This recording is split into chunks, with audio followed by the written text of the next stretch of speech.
Assalamualaikum warahmatullahi wabarakatuh.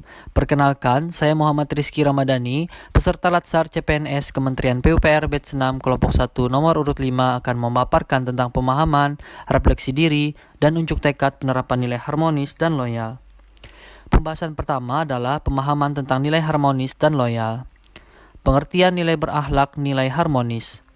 Dalam rangka reformasi birokrasi, perilaku ASN yang menunjukkan ciri-ciri sikap harmonis harus dimulai dengan perubahan mindset yang setidaknya mencakup 3 aspek penting.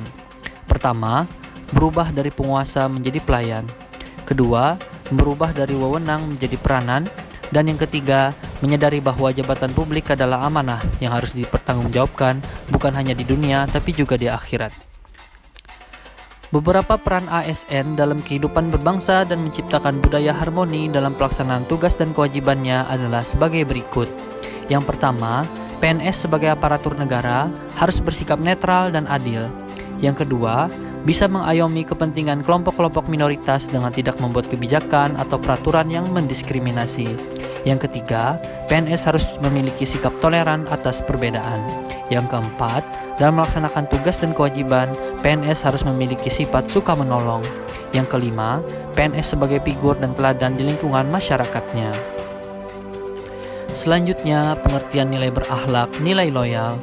Loyal merupakan salah satu nilai yang terdapat dalam core value ASN yang dimaknai bahwa setiap ASN harus berdedikasi dan mengutamakan kepentingan bangsa dan negara dengan panduan perilaku. Yang pertama, memegang teguh ideologi Pancasila dan Undang-Undang Dasar Negara Republik Indonesia tahun 1945 dan setia kepada NKRI serta pemerintah yang sah. Yang kedua, menjaga nama baik sesama ASN, pimpinan instansi dan negara, serta menjaga rahasia jabatan dan negara.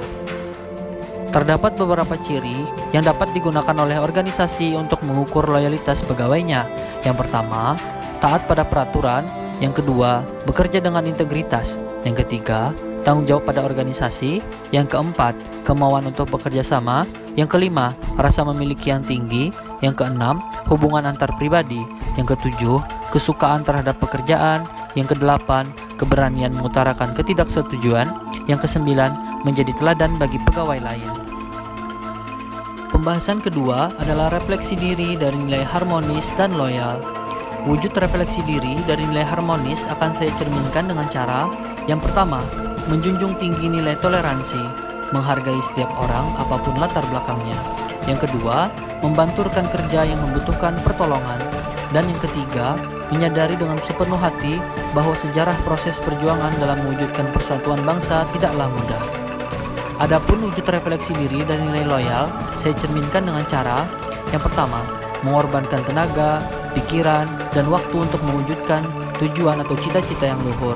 Yang kedua, sebagai ASN PUPR berkomitmen menjunjung tinggi nilai kehormatan negara, pemerintah, dan martabat pegawai negeri sipil, serta senantiasa mengutamakan kepentingan negara daripada kepentingan sendiri, seseorang, atau golongan sebagai wujud loyalitas terhadap bangsa dan negara. Pembahasan terakhir adalah unjuk tekad penerapan nilai harmonis dan loyal. Sebagai ASN PUPR, ayo kita tunjukkan tekad penerapan nilai harmonis dengan menciptakan lingkungan kerja yang kondusif, menjunjung tinggi nilai toleransi, menyadari dengan segenap jiwa bahwa keberagaman yang ada merupakan harta warisan yang harus kita jaga keharmonisannya dalam berbangsa dan bernegara. Selanjutnya, dalam penerapan nilai loyal, marilah kita tunjukkan dengan menjaga tatanan budaya dan ideologi bangsa dari budaya dan ideologi alternatif dari luar ke dalam segenap sendi-sendi bangsa melalui media informasi yang dapat dijangkau oleh seluruh anak bangsa.